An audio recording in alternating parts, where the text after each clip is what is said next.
Assalamualaikum warahmatullahi wabarakatuh. Alhamdulillah, wassalatu wassalamu ala sayyidina rasulillah wa ala alihi wa sahbihi wa mawalah wa la hawla wa la quwata illa billah, amma ba'd. Pada kesempatan kali ini kita akan membahas tentang bulan Zulqa'dah. Apa arti dari bulan Zulqa'dah dan kewajiban apa saja yang kita lakukan pada saat bulan Zulqa'dah. Arti dari Zulqa'dah, zu artinya memiliki atau mengandung. Al-qa'dah, qa'ada yaq'udu qu'ud, yang artinya duduk berdiam diri di rumah, tidak melakukan aktivitas di luar, karena pada saat penamaan bulan ini cuaca sangat panas, begitu tinggi sehingga banyak orang duduk-duduk di rumah, sehingga duduk itu dinamakan qa'ada yaq'udu. Zulqa'dah ini termasuk bulan haram atau bulan yang sangat dihormati, dimuliakan di dalam Islam, di mana kita mengetahui bahwasanya bulan-bulan haram itu ada 4. Sebagaimana firman Allah Subhanahu wa taala di dalam surat At-Taubah ayat 36, A'udzubillahi minasyaitonir rajim. Inna iddatash syuhuri 'indallahi 12 syahran fi kitabillahi yauma khalaqas samawati wal arda minha arba'atun hurum. Yang artinya sesungguhnya jumlah bilangan bulan dalam satu tahun jumlahnya ada 12. Pada saat Allah menciptakan langit dan bumi, dan di antara 4 bulan itu dikenal dengan nama bulan haram. Apa saja bulan haram itu? Yang pertama yaitu bulan Zulqa'dah, lalu yang kedua adalah bulan Zulhijjah, yang ketiga Muharram, dan yang keempat adalah bulan Rajab. Bulan haram ini termasuk bulan yang dilarang untuk berperang, bertikai, atau melakukan pembantaian, melakukan kekacauan dalam rangka untuk menjamin stabilitas keamanan, terutama orang yang pergi dan pulang dari berangkat ibadah haji. Dan bulan ini nilai dosa-dosa yang dilakukan lebih besar daripada melakukan dosa di bulan yang lain. Sebagaimana Allah Subhanahu wa taala berfirman di dalam ayatnya tadi, fala tazlimu fihinna anfusakum. Jangan kalian menzolimi, jangan kalian menganiaya diri sendiri. Karena menzolimi diri kita ini yang bersih suci, lalu kita zolimi berarti kita mengotori jiwa kita, diri kita dengan sesuatu yang haram, yaitu sesuatu yang dosa dan kemaksiatan.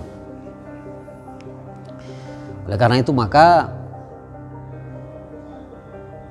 pada bulan ini kita harus berhati-hati,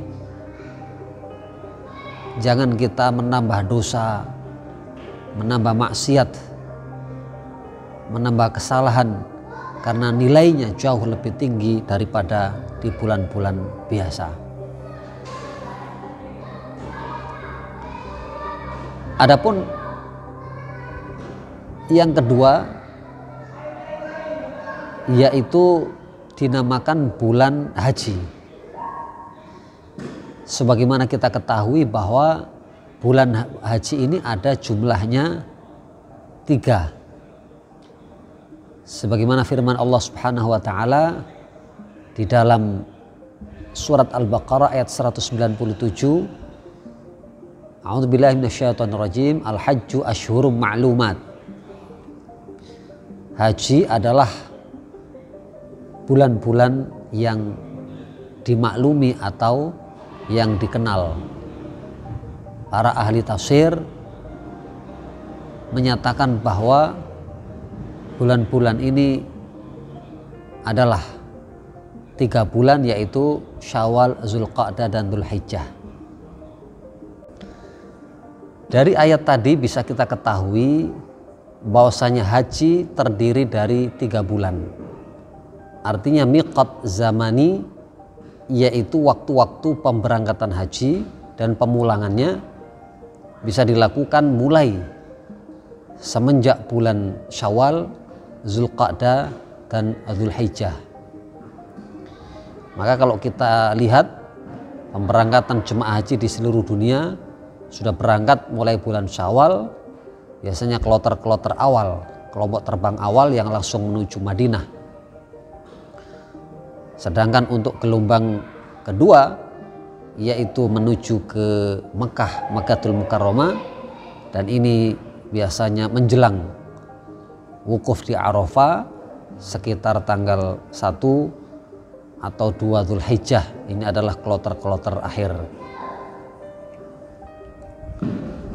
Maka bulan Zulqa'dah ini bersama 2 bulan yang lain, bulan Syawal dan bulan Dzulhijjah, dikenal dengan bulan haji. Bagi umat Islam, tentu saja bagi yang mempunyai kemampuan untuk bisa menunaikan ibadah haji, dan tentu saja ini adalah kewajiban. Ini adalah perintah Allah Subhanahu wa taala, walillahi 'alan nasi hajjul baiti man istata'a ilaihi sabila. Dan karena ikhlas semata untuk Allah Subhanahu wa taala, maka manusia diwajibkan untuk hajjul bait, menuju Baitullah, bagi orang yang mampu untuk menjalankannya. Untuk ongkos naik haji sekarang, yaitu jumlahnya sekitar 25 juta. Maka ketika sudah mendaftarkan diri, maka dapat nomor porsi. Nanti pada saat sudah ada pemanggilan untuk melunasi sisa ONH ongkos naik haji, maka biasanya kita dipanggil lalu melunasi dari 25 juta, total biasanya antara 40 sampai 45 juta. Maka ini perlu kita perhatikan bagaimana antrian yang cukup panjang untuk ibadah haji kita ini. Bahkan di Sulawesi Selatan misalnya antriannya bisa mencapai 40 tahun lamanya. Begitu antrinya, begitu padatnya lalu lintas jemaah haji kita. Apalagi semenjak 2 tahun yang kemarin, 2020 dan 2021, Kementerian Agama Republik Indonesia dan seluruh dunia yang lain tidak memberangkatkan calon jemaah haji dikarenakan wabah pandemi, dikarenakan ada penutupan akses dari pemerintah Arab Saudi untuk haji dari seluruh dunia. Adapun untuk tahun 2022 ini, pemerintah Arab Saudi mengundang untuk pergi ibadah haji, tetapi kuotanya hanya 50%. Sehingga total jamaah haji Indonesia yang biasanya rentang antara 200.000 ya, sampai 210.000 atau 220.000, pada tahun ini hanya memberangkatkan 100.051 orang. Jadi angkanya hanya 50% saja. Dan lansia juga dibatasi, yang hanya bisa berangkat yaitu calon jemaah haji usia di bawah 65 tahun. Yang terpenting kita daftar saja, kita niat yang baik. Man nawa hasanatan falam ya'malha kutibat 'indahu hasanatun kamilah. Rasulullah SAW bersabda, barang siapa yang sudah niat, tekad untuk melakukan kebaikan, lalu belum dilaksanakannya karena berbagai hal, maka dicatat sebagai hasanatun kamilah, kebaikan yang sempurna. Oleh karena itu, maka kita sebagai umat Islam harus merespon panggilan haji ini, panggilan Allah Subhanahu wa taala. Jika kita mampu, maka tidak usah ditunda-tunda. Kita segera untuk daftar ibadah haji, termasuk jika mempunyai kelebihan harta, misalnya mau mendaftar di ONH Plus sekitar 150 juta, itu pun harus antri selama sekitar 7-10 tahun. Inilah dua keistimewaan bulan Dzulqa'dah, yaitu bulan haram, dan yang kedua adalah bulan haji. Mudah-mudahan bermanfaat untuk kita jadikan sebagai pedoman untuk bisa memuliakan bulan Dzulqa'dah ini. Demikian, alhamdulillahirabbil alamin. Hadanallahu wa iyyakum ajma'in. Wassalamualaikum warahmatullahi wabarakatuh.